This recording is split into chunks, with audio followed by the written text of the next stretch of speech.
Let's get right into it. Number 6. The accidental philosopher. You know how some people can't stop turning simple things into deep questions? That's you. You stare at your coffee in the morning and suddenly wonder if the mug is half full, half empty, or just mocking you for needing caffeine to function. Your imagination loves spinning what-if scenarios out of thin air. What if cats secretly run the government? What if time is just the universe's screensaver? And then, your logical brain butts in and starts debating whether any of this could actually be proven. One half of your brain writes poetry about the stars, the other half Googles astrophysics at 2 in the morning. Most people scroll past shower thoughts and laugh. You turn them into full-blown investigations. You'll start with, why do we park in a driveway and drive on a parkway? And 30 minutes later, you've read 6 articles, 2 forums, and a Wikipedia entry about urban planning. Congratulations, you just turned a dumb joke into a college lecture. The funny part is, people around you think you're just zoning out. In reality, your brain is running TED Talks in the background. And you're both the speaker and the audience. It's why your friends either love you or avoid sitting next to you on long car rides. But hey, at least life is never boring when your inner philosopher won't stop raising its hand. Number 5. The idea hoarder. Imagine your brain as a thrift store. On one shelf, you've got glittery, unicorn-shaped ideas that nobody asked for. On another, there's a stack of boring, gray, practical solutions that actually work. And the weird part? You love both.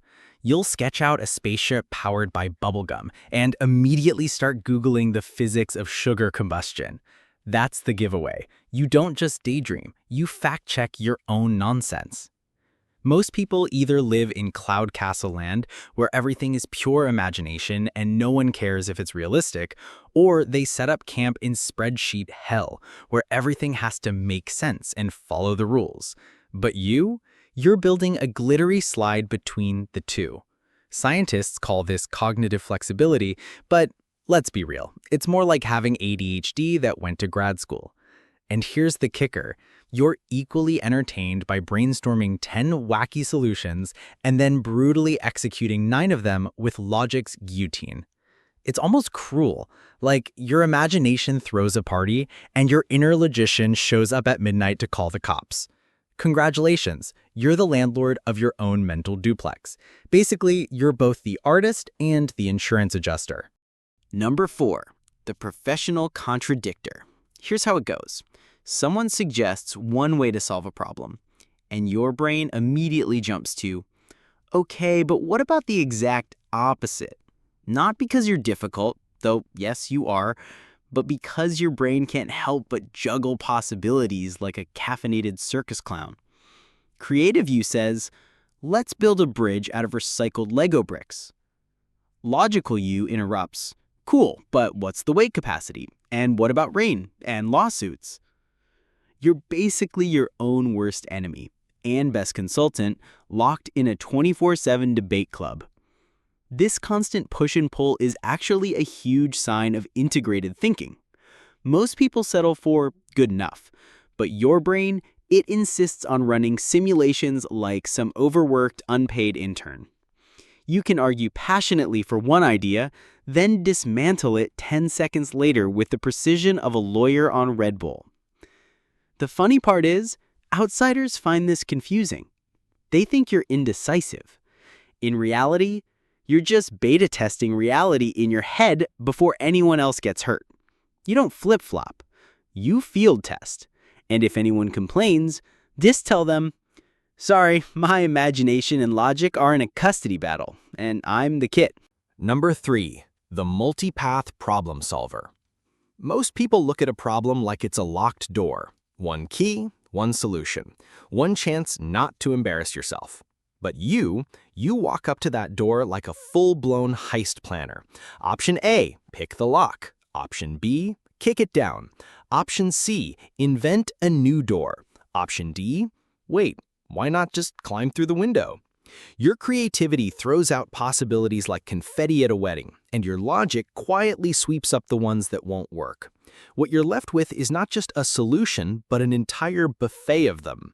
And unlike the rest of us, who choose the first semi-edible plate and call it a day, you taste test everything. Psychologists call this divergent and convergent thinking, which sounds fancy, but basically it means your brain is both a chaotic storm and a vacuum cleaner. One half scatters puzzle pieces across the floor, the other half forces them to fit into a picture that makes sense. And when people wonder how you came up with the perfect answer, you shrug, because honestly, you don't know. You just didn't stop at one option. It's like watching a Netflix series while also reading the spoilers. You want to see every possible ending, but you also know which ones suck. Congratulations, your brain is basically a director's cut of Problem Solving the Movie. Number 2, the storyteller scientist. Ever explain something super weird in a way that actually makes sense? Like trying to explain quantum physics by comparing it to your ex, who both texts you back and ignores you at the same time. That's you, the translator between nonsense and clarity. This is one of the clearest signs you're equal parts logic and creativity. Instead of just dumping data like some human Wikipedia page, you package it with flavor. You turn sterile information into metaphors that slap. Your brain builds bridges between imagination and structure, so people can actually understand stuff without wanting to cry. And it's not just for others. You use it on yourself too. You'll come up with a crazy idea, then immediately start constructing the narrative scaffolding that makes it sound doable. You dress your imagination in a suit, walk it into a boardroom, and suddenly everyone's nodding like, yeah, bubblegum-powered spaceships could work. Basically, you're proof that humans don't have to choose between Picasso and Einstein. You're both, just less tragic, hopefully. Number 1, the mental shapeshifter. You ever notice how your brain can casually swap between mad scientist and spreadsheet accountant without even blinking? One moment, you're sketching some wild invention that definitely violates at least 3 laws of physics, and the next, you're double-checking whether it would pass an OSHA inspection. That's not indecision, that's dual citizenship in 2 completely different mental countries. Most people live entirely in one neighborhood. Either they're residents of Creative Town, where everyone paints murals on abandoned buildings and nobody pays rent, or they're trapped in Logicville, where everything is neat, calculated, and soul-crushingly beige. You commute between both every single day, like a mental Uber driver who never clocks out. Neurologically speaking, this ability to toggle between imagination and critical analysis is called whole brain thinking. It's rare because your brain isn't supposed to play both offense and defense so smoothly. It's like watching someone both cook dinner and file taxes at the same time.